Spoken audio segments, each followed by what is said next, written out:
कि नाल्को इतना बड़ा कंपनी उड़ीसा का है, उसका खदान उड़ीसा में है पंचमतवली में, उसका पावर प्लांट तालचेर में है, उसका स्मेल्टर अनुगुल में है, और इंटायर लॉजिस्टिक जो है इतना अच्छा है कि Nalco was making very good profit at that time too. तो इसको क्यों बेचा जाएगा?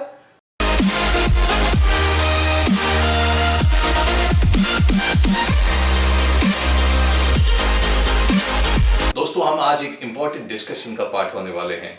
डिस्कशन है नैल्को डिसइन्वेस्टमेंट की। ये कुछ आज नया नहीं हो रहा है, ये कई सालों से कोशिश रही है सरकार की तरफ से कि नैल्को जैसे एक प्रॉफिट मेकिंग कंपनी जो आज के करंट सिनेरियो में करीबन 1095 करोड़ का 6 महीने का उनका रेवेन्यू है, और फिर भी ऐसे कंपनीज को डिसइन्वेस्टमेंट की ओर लेके जा रही है सरकार।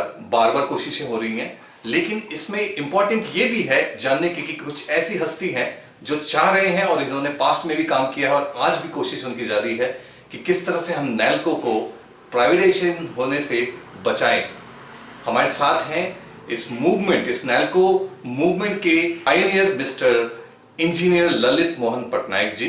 ये वो शख्स हैं जिन्होंने पास्ट में कई लीडरशिप देखे हैं, कई गवर्नमेंट चेंजेस देखे हैं, लेकिन आज भी उनका डेडिकेशन वैसा ही है जैसे पहले हुआ करता था, और इन्होंने पूरी कोशिश कर रखी है कैसे भी नैल्को को प्राइवेटाइजेशन होने से बचाया जाए। नमस्ते सबको, नमस्ते। मैं इंजीनियर ललित मोहन पटनायक हूँ। आप जो बोल रहे हैं नाल्को के अभी जो बेचने के लिए जो सोच रहे हैं, ये आज का नहीं है, ये बहुत पुराना है। I will take you back to 2002। At that time I was chief engineer in Nalco. तो उस टाइम में क्या हुआ, भारत की जो सरकार थी, इंडिया सरकार अटल बिहारी वाजपेयी जी की, वो एक तो डिसिप्लिनरी मिनिस्ट्री बनाए। डिसिप्लिनरी मिनिस्ट्री में अरुण शौरी जैसा हस्ती को रखे। तो उनका काम था जो पीएसयू जो लॉस मेकिंग है उसको बेचना। लेकिन 2001-2 होके क्या हुआ, कुछ बड़े बड़े प्राइवेट हस्ती वो चाहते थे कि नाल्को जैसा प्रॉफिट मेकिंग कंपनी को ही ले ले। तो अरुण शौरी नाल्को को डिसइन्वेस्ट बैग में डाल दिए। उस टाइम में क्या हुआ, नाल्को में वर्कर का बहुत मूवमेंट हुआ। अब आप लोग जैसे जैसे जानते हैं कि ऑफिसर लोग वो मूवमेंट में नहीं रहते हैं, तो हम लोग भी नहीं गए। तो फाइनली हम सोचे कि नाल्को इतना बड़ा कंपनी उड़ीसा का है, उसका खदान उड़ीसा में है पंचमतवली में, उसका पावर प्लांट तालचेर में है, उसका स्मेल्टर अनुगुल में है, और इंटायर लॉजिस्टिक जो है इतना अच्छा है कि Nalco was making very good profit at that time too. तो इसको क्यों बेचा जाएगा? उसका पहले 1 साल पहले बाल्को को बेच दिए, वेदांत को बेच दिए, स्टेरलाइट इंडस्ट्री को बेच दिए। तो नाल्को का टर्म आ गया। देन वी थॉट, हम सोचे कि क्यों हम ऐसे, बहुत सारा इंजीनियर उड़ीसा का वो बाहर से आए थे 80-81 में जब नाल्को स्टार्ट हुआ, और हम लोग काफ़ी मेहनत करके 19 घंटा 20 घंटा पट्टी में काम करके इतना बड़ा कंपनी खड़ा किए जो प्रॉफिट देता है। उड़ीसा सरकार को उस टाइम इनकम टैक्स में 250 करोड़ मिलता था, और गवर्नमेंट ऑफ इंडिया को ऐसे 500-600 करोड़ प्रॉफिट मिलता था। तो ऐसा प्रॉफिट वाला कंपनी जो भारत के लिए, उड़ीसा के लिए बहुत अच्छा है, उसको क्यों सरकार बेचना चाहते हैं? तो हम लोग एक मूवमेंट स्टार्ट किए, कैसे क्या करना है।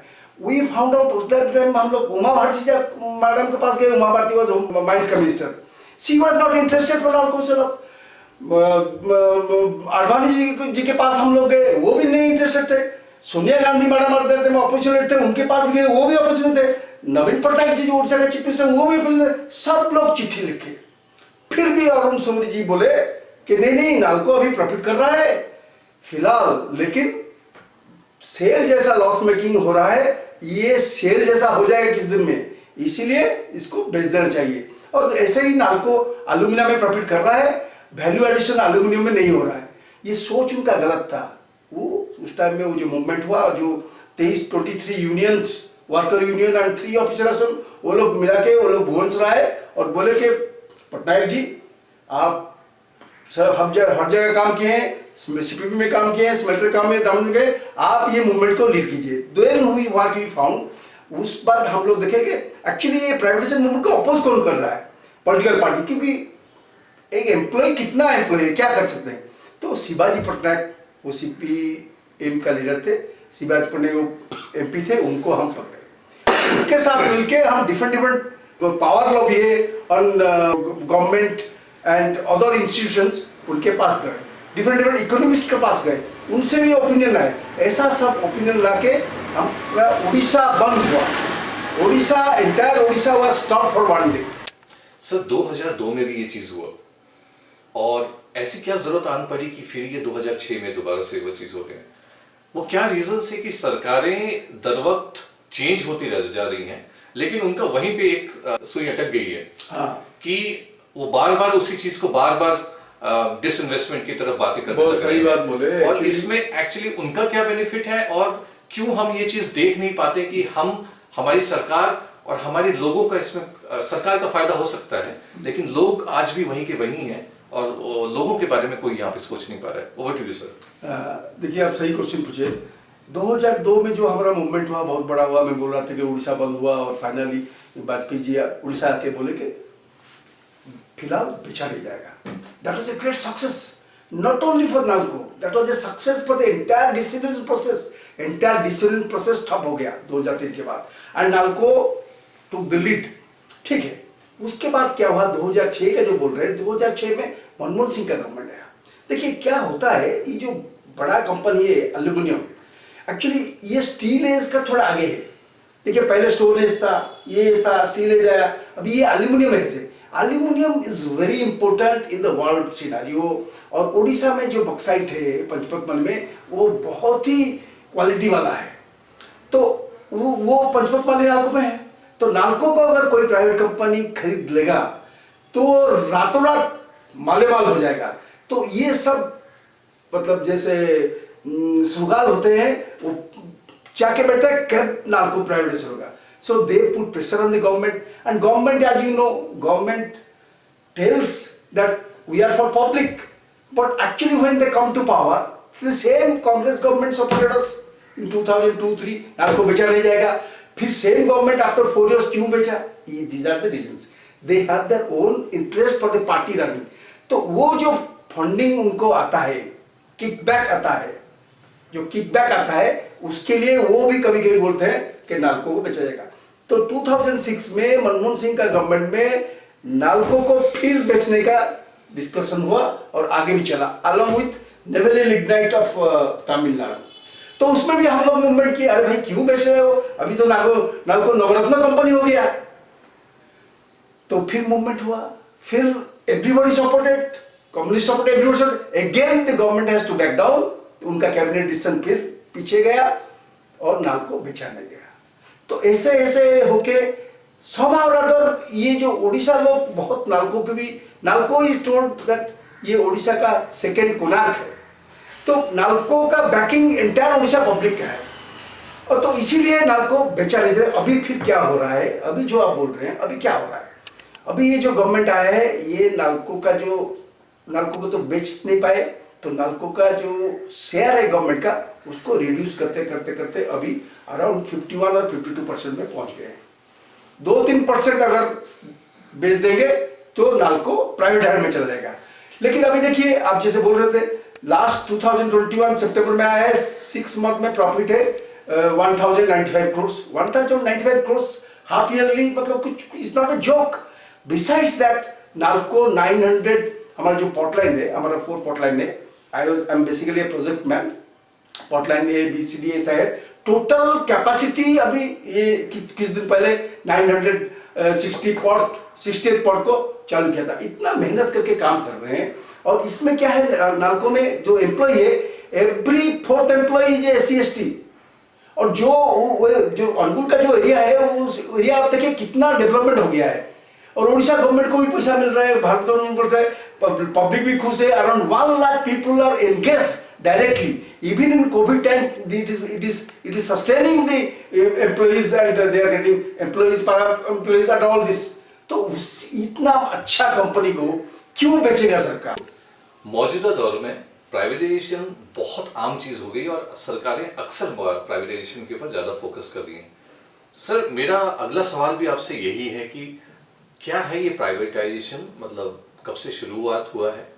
क्योंकि आए दिन हर कंपनीज को हम देखते हैं कि वो प्राइवेटाइजेशन के ऊपर की तरफ जा रही है। राइट, वेरी बहुत अच्छा क्वेश्चन सवाल है। देखिए, जब इंडस्ट्रियलाइजेशन हुआ 18th सेंचुरी में, उसके बाद क्या हुआ, एक्चुअली गवर्नमेंट के पास पैसा था। आप टोटल यूरोप में देखिए, अमेरिका में देखिए, गवर्नमेंट क्या किया, इंडस्ट्री किया, कुलियरी किया, माइनिंग किया, इंडस्ट्री किया, ये सब किया गवर्नमेंट। उसके बाद गवर्नमेंट बढ़ते बढ़ते प्राइवेट कंपनी भी बढ़ने लगे।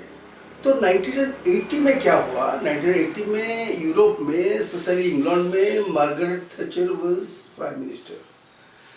She found that it is becoming difficult to handle the union and this and that and impose, being a welfare government elected democratically, they are unable to force the worker to work or whatever it may be. They found out a formula, TINA, T-I-N-A. There is no alternative other than to privatize the company. तो टीना process में they started privatising. तो आपको मालूम है, हमारा मित्तल जो company है, Mittal company क्या किया उस टाइम में, यूरोप में, इंग्लैंड में डिफरेंट में स्टील कंपनी को परचेज कर लिया, वो अपना बढ़ाया। तो उसी दिन से वो स्टार्ट हुआ, इंडिया में आ गया 1980 में, वहाँ स्टार्ट हुआ। तो हमारा जो लिबरेशन प्रोसेस हुआ 1992 में, लिबरेशन प्रोसेस के बाद डिसइन्वेस्ट करना चालू किए government could not run the show, it is their inefficiency, there is no second thought, and they didn't want to go for it. इसमें उनका फायदा क्या है पॉलिटिकल पार्टी का? Political party want to take votes and come to power. Why should they go for business? They said that government has no business to do business. उसी में वो चालू किए। 2000 से हमारा प्राइवेटाइजेशन प्रोसेस जोर से चालू हुआ। अभी 2006 में अभी भी चल रहा है प्राइवेटाइजेशन। प्राइवेटाइजेशन में उनका एक तो गोल हो गया, लेकिन 2002-03 के बाद जब नाल्को डिसइन्वेस्टमेंट प्रोसेस हॉल्ट हो गया, उसके बाद भी जब सोनिया गांधी मैडम थे ऑपोजिशन के लीडर 2003 में, सी कॉल्ड अस, नाल्को का लीडर से मैं टीम लीड करके गया था। उस टाइम मैं उनको भी बताया कि देखिए, जो गवर्नमेंट का जो डिसइन्वेस्टमेंट मिनिस्ट्री है, इट डजंट लुक गुड। तो जितना भी प्रॉपर्टी बना है उसको बेच दोगे क्या? सो ये डिसइन्वेस्टमेंट मिनिस्ट्री ठीक नहीं है, just please throw it to the Bay of Bengal. And you will not believe, in 2004 UPA 1 stopped disinvestment ministry and made it a department attached to finance department. तो अभी भी डिसइन्वेस्टमेंट डिपार्टमेंट एक है, वो finance department में attached है। तो अभी भी ये लोग क्यों कर रहे हैं? देखिए, प्राइवेट कंपनी, मान लीजिए नाल्को से नाल्को गवर्नमेंट पैसा खर्चा किया था 2004 को, यूरो लोन लेके बनाया था। अभी इसका 2004 को मल्टीपल 10-20 टाइम्स बढ़ गया है।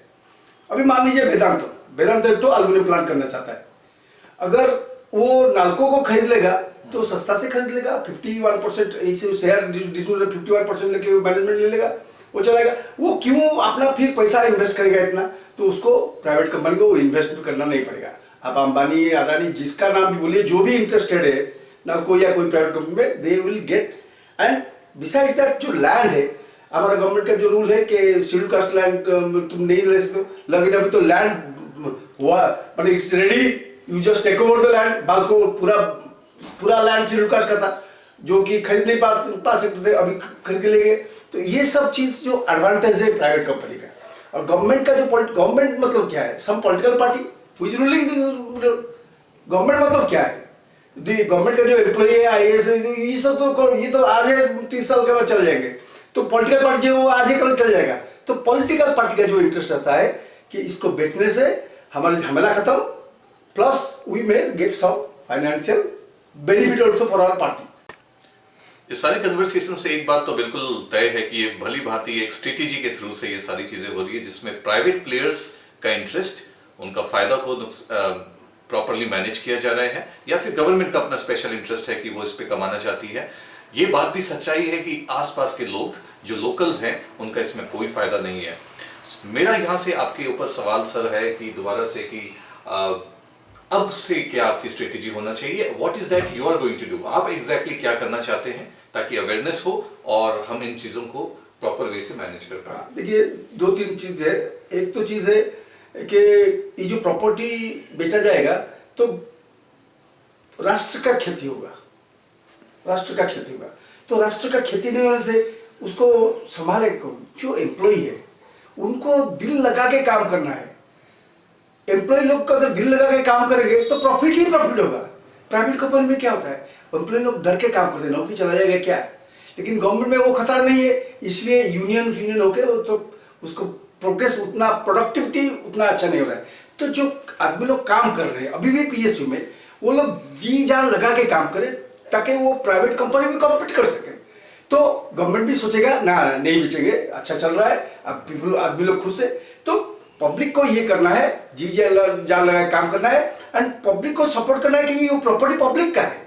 तो मैं सोचता हूँ वही होने से गवर्नमेंट भी बैक स्टेप जाएगा, बेचेगा नहीं, और पब्लिक भी वो कंपनी को प्रॉफिट देंगे और सबका कल्याण होगा।